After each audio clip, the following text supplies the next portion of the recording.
बचपन में हर किसी का शौक होता है कि ईदी मिले, आपको कितनी ईदी मिला करती है? वो एक टाइम फेज ऑफ टाइम था कि ईद का इंतजार होता था और ईदी का भी इंतजार होता था। कभी शौक हुआ है कि बकरे को या बछड़े को खुद ज़िबा करें? ये शौक कभी नहीं हुआ है। आइए आपकी मुलाकात करवाते हैं साबिक अपोजिशन लीडर राजा रियाज के बेटे बैरिस्टर राजा दानियाल से।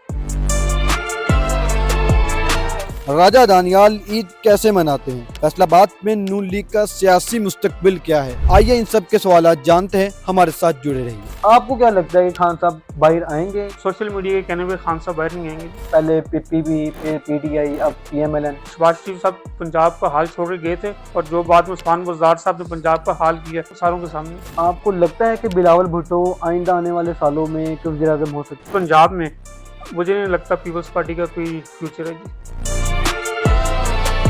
अस्सलामुअलैकुम नाजरीन, मैं हूं फैज़ान खालिद और आप देख रहे हैं डेली पॉइंट। नाजरीन, बड़ी ईद के मौका पर ईद के रोज आज हम मौजूद हैं राजा रियाज के साहबजादे बैरिस्टर राजा दानियाल के पास। हम यहां पर मौजूद हैं, उनसे बात करेंगे उनको कौन से शौक हैं, सियासी मुस्तकबिल कैसा है फैसलाबाद में नून लीग का, और इसके अलावा जो कि सियासी सवाल और उनकी पर्सनल ज़िंदगी के बारे में भी क्वेश्चन करेंगे कि उनको क्या पसंद है, खाने में क्या पसंद है, ईद के मौका पर ईद कैसे गुजारते हैं। आइए हमारे साथ।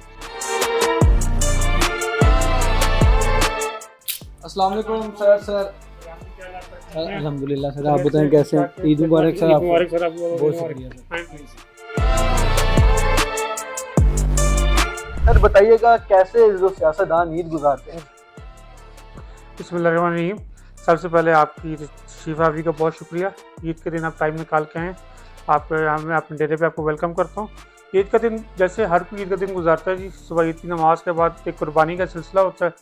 ज़्यादा ये ईद उल अज़हा के मौके पर पहले दिन डेरों पे रश कम रहता है, सारे लोग अपनी कुर्बानी में मसरूफ़ होते हैं, तो ज़्यादातर बस अपनी कुर्बानी में, और जो कोई दोस्त अहबाब हल्के से आते हैं उनके साथ बैठ के चाय के कप पीते हैं। अच्छा सर, ये बताइएगा कि हर एक आम आदमी ये चाहता है कि हम अपने बकरों को बच्चों के साथ टाइम गुजारें, क्या सियासतदान भी ऐसा करते हैं? बिल्कुल सर, ये तो देखें एक सुनते नबी है। सब लोग शौक़ से कुर्बानी ख़रीदते हैं, मंडी जाके खुद ख़रीदते हैं। जिस तरह एक नॉर्मल इंसान कुर्बानी का एक जज्बा रखता है और कुर्बानी के लिए जानवरों की ख़रीद में तवज्जो करता है, हम भी उसी प्रोसेस से गुजरते हैं। खुद जाते हैं, खुद लेके आते हैं और फिर इसी तरह कुर्बानी का सिलसिला भी चलता है जी। सर हमने सुना है कि जो सियासतदान है वो बकरा बड़ा पसंद करते हैं, तो आप बकरे में सबसे ज़्यादा क्या पसंद करते हैं? मैं सर कुछ भी खा लेता हूँ, कुछ ख़ास स्पेसिफिक नहीं है। अच्छा पका हो वो ज़्यादा मैटर करता है जी। अच्छा पका हो वो ज़्यादा मेरे लिए मैटर करता है। कोई ऐसा स्पेसिफिक नहीं मैं बता सकता आपको। सर अगर हम आपकी तालीम के बारे में बात करें कि आप बैरिस्टर भी हैं, बड़ी अच्छे, आप सियासत में भी आगे एज ए नौजवान, सर तालीम कहाँ से हासिल किया?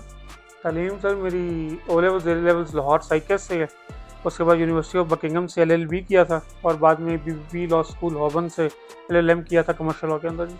सर हल्का NA 104 की अगर बात करें तो सर, ये राजा रियाज का बड़ा जाना माना हल्का है। सर इस दफ़ा पहली बार मैदान में उतरे, इसके पीछे क्या वजह थी कि राजा साहब खुद क्यों नहीं मैदान में उतरे? राजा साहब की कुछ सेहत का मसला था जी। उनका काफ़ी अरसे से वो लोअर बैक के पेन में मुब्तला थे और इलेक्शन लड़ना उनके लिए ज़्यादा मौजूद नहीं था, इसलिए उन्होंने इलेक्शन स्किप किया था जी। सर अवाम ये कहती है कि हमने हल्के की अवाम से बात की थी, क्या अवाम नाराज़ है? पहले PPP, फिर PTI, अब PMLN। बिल्कुल कोई नाराज़ नहीं। हमारे दोस्त आज भी हमारे साथ ऐसे ही इंटैक्ट हैं। जो दोस्त वालिद साहब ने आज अपनी सियासी ज़िंदगी का आगाज़ किया था, उस टाइम से जो दोस्त वालिद साहब के साथ है आज भी अल्हम्दुलिल्लाह वो मौजूद हैं। बल्कि अब तो मैं ये भी और कहूँ तो गलत नहीं हुआ कि उनकी जो अगली जनरेशन है वो मेरे साथ इंटैक्ट है सर। तो दोस्त बिल्कुल हमारे साथ हैं, ऐसी नाराज़गी वाला कोई एलिमेंट नहीं है। सर अगर हम पूरे पाकिस्तान की बात करें और ख़ास तौर पर नौजवानों की बात करें, आप भी एक नौजवान हैं, तो ज़्यादातर नौजवान खान साहब को पसंद करते हैं, तो आप नून लीग में वालिद साहब की वजह से आए या खुद ही शौक था? दोनों का शौक़ था जी, और हालात का तकाजा भी यही था कि सच का साथ दें। जिस टाइम पे वालिद साहब ने इमरान खान के खिलाफ बगावत का कलम उठाया था, उस टाइम हालात आपके सामने थे। मुल्क किस तरह शदीद माली मुश्किलात का शिकार था और जिस माशी मुश्किल से पाकिस्तान गुजरा था और जो करप्शन का लेवल इतना हाई हुआ था, वो सब आपके सामने, कोई चीज़ आपसे छुपी नहीं। और ख़ास तौर पर जो पंजाब के ऊपर एक नाकाम और एक नालायक तरीन बंदे को पंजाब के ऊपर मुसल्लत किया गया था, उस्मान बुज़दार साहब को, उनसे मेरी कोई ज़ाती लड़ाई या ज़ाती वो नात नहीं है। लेकिन जब आप बात असूल की करें, जो पंजाब में शहबाज शरीफ साहब पंजाब का हाल छोड़ के गए थे और जो बाद में उस्मान बुज़दार साहब ने पंजाब का हाल किया, वो सारों के सामने। सर आपने वज़ीर आला की बात खुद ही छेड़ ली। सर हमने देखा है कि कुछ रोज़ पहले आप हमजा शहबाज से मुलाकात मेरी की। मुलाकात हुई इसके थी पीछे सर, क्या वजह? पूरी रूटीन की मुलाकात थी जी। हमला साहब से लाहौर माल्टो में मुलाकात हुई थी, एक जनरल मुलाकात थी, इसमें कोई ऐसी सियासी बात नहीं हुई, सिर्फ जनरल मुलाकात थी। हमला साहब बड़ी मेहरबानी करते हैं मेरे ऊपर, उनसे मैंने टाइम की रिक्वेस्ट की थी, वो उनका मुझे मैसेज आ गया था कि मुलाकात आप मंडे को आ जाएं, तो रूटीन की गपशप थी, नथिंग एल्स। सर अगर हम फैसलाबाद की सियासत की बात करें तो मुस्तकबिल क्या देखते हैं फैसलाबाद की सियासत का नून लीग? सर इंशाल्लाह ताला जिस तरह वज़ीर आला पंजाब मरीम नवाज शरीफ साहब दिन रात पंजाब की बेहतरी के लिए और पंजाब की अवाम की वेलफेयर के लिए जिस तरह प्रोजेक्ट्स ला रही हैं, इसी तरह फैसलाबाद का एक पैकेज आ रहा है। By the end of this year इंशाल्लाह ताला इलेक्ट्रिक बसेस आ रही हैं। अगले साल मेट्रो भी, फैसलाबाद में मेट्रो का भी इफ्तिताह होगा जी। और इसके अलावा मेरे ख्याल से अराउंड 100 बिलियन का डेवलपमेंट पैकेज भी आ रहा है जी। सर अगर हम बात करें, आपका ये पहला इलेक्शन था, सर एक्सपीरियंस कैसा रहा और साहबजादा हामिद रजा आपके मुद्दे मुकाबिल थे? मेरा ये तीसरा इलेक्शन था जी। 2 इलेक्शन से पहले मैं वालिद साहब की बिहाफ पर लड़ चुका हूँ। वालिद साहब की पूरी कैंपेनिंग 2 इलेक्शन में पिछले कर चुका हूँ। मेरा एज अ कैंडिडेट पहला इलेक्शन था, बड़ा ज़बरदस्त एक्सपीरियंस था। बहुत कुछ सीखने को मिला, बहुत कुछ देखने को मिला।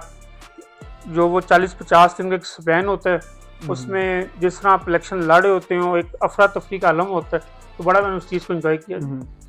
सर अगर हम सोशल मीडिया की बात करें और मेन स्ट्रीम की बात करें तो मेन स्ट्रीम पे तो खान साहब नज़र नहीं आते। अगर हम यूट्यूब की बात करें तो ज़्यादातर यूट्यूबर्स पीटीआई की बात करते हैं कि इमरान खान इस महीने बाहर आ जाएंगे, ये हो जाएगा, वो हो जाएगा। आपको क्या लगता है कि खान साहब बाहर आएंगे या नहीं?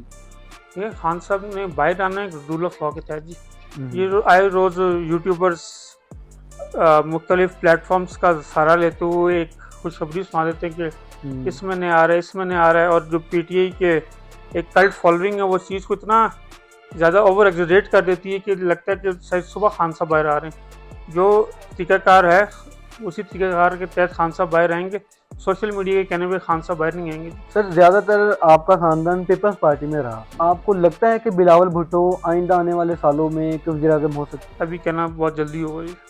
वैसे क्या देखते हैं? ये अगर देखा जाए, अगर आप पंजाब की बात करें, क्योंकि मेजर सीट्स पंजाब से आनी है, तो पंजाब में और ख़ास तौर पर सेंट्रल पंजाब में मुझे नहीं लगता पीपल्स पार्टी का कोई फ्यूचर है जी। साउथ पंजाब में पीपल्स पार्टी का फ्यूचर है, सेंट्रल पंजाब में पीपल्स पार्टी का फ्यूचर मुझे एट दिस मोमेंट तो मुझे नहीं लग रहा। तो सर ये बताइएगा कि बचपन में हर किसी का शौक होता है कि ईदी मिले, आपको कितनी ईदी मिला करती है? ईदी बचपन में मिलती रही है यार, अच्छी मिलती रही है। और वो एक फेज ऑफ टाइम था कि ईद का इंतज़ार होता था और ईदी का भी इंतज़ार होता था। अब हम उस फेज से बाहर निकल चुके हैं, लेकिन अच्छी ईदी मिलती रही है। सर कभी शौक हुआ है कि बकरे को या बछड़े को खुद ज़िबा करें, या कभी किया? नहीं, ये शौक कभी नहीं हुआ है। ये शौक कभी नहीं हुआ। सर पैगाम क्या देना चाहेंगे अवाम के लिए इस बड़ी ईद के मौका पर? बड़ी ईद के मौके पर मैं अवाम के नाम एक ही पैगाम देना चाहता हूँ कि ईद उल अज़हा की जो हमारी बड़ी ईद है, जब हम कुर्बानी करते हैं, अपने गरीब इलाके में कुर्बानी करें, गरीबों का ख्याल रखें और उन्हें भी ईद की खुशी में शरीक करें। जितनी आपसे हो सके, जो आपके गरीब गुरबा हैं आपके इलाके में, आपके लेफ़्ट राइट, आपके नेबरहुड में जितने गुरबा हैं, उनके दरमियान गोश्त तकसीम करें और जितना हो सके उन्हें अपनी खुशियों में शरीक कर सकें। कि आपका लाइफस्टाइल कैसा है, क्योंकि आज सब यही चाहते हैं कि एक सियासतदान का लाइफस्टाइल बड़ा बेहतरीन होता है, तो आप अपने खुद अल्फाजों में बताएं। काफ़ी मिथ्स बनी हुई है सियासतदानों के बारे में या सियासत के बारे में। ऐसी कोई बिल्कुल नॉर्मल लाइफस्टाइल है जी। दिन का आगाज़ सुबह बहुत जल्दी हो जाता है, अराउंड 6 in the morning दिन का आगाज़ हो जाता है जी। उसके बाद थोड़ी देर जिम जाते हैं जी, बाकी जना के चक्कर रोज़ तकरीबन लाजमी लगाते हैं जी। उसके बाद वापस डेरे पे आता हूँ, दोस्तों से मुलाकात करता हूँ, जो उनके मसाइल होते हैं उन कोशिश करते हैं उनको हल किया जाए, जितना उन्हें रिलीफ लेके दे सकते हैं उन्हें रिलीफ लेके देते हैं। बाद में यही इलाके में गमी खुशी की फौतगी होगी या कोई शादी है तो उसमें शिरकत करते हैं। खेल कौन सा पसंद है आपको? खेल जी मुझे ज़्यादा गोल्फ पसंद है, मीरों वाला। बचपन से खेल रहे हैं जी, मीरों वाली इसमें बात नहीं, ज़्यादा पसंद वही है जी। फुटबॉल का बहुत शौक था जी। सर ये बताइएगा, ईद के बाद बजट है जो कि आम आवाम के लिए बम भी साबित हो सकता है, उसमें कैसा रिलीफ देखते हैं आवाम के लिए? इंशाअल्लाह एक आवाम दोस्त बजट होगा जी।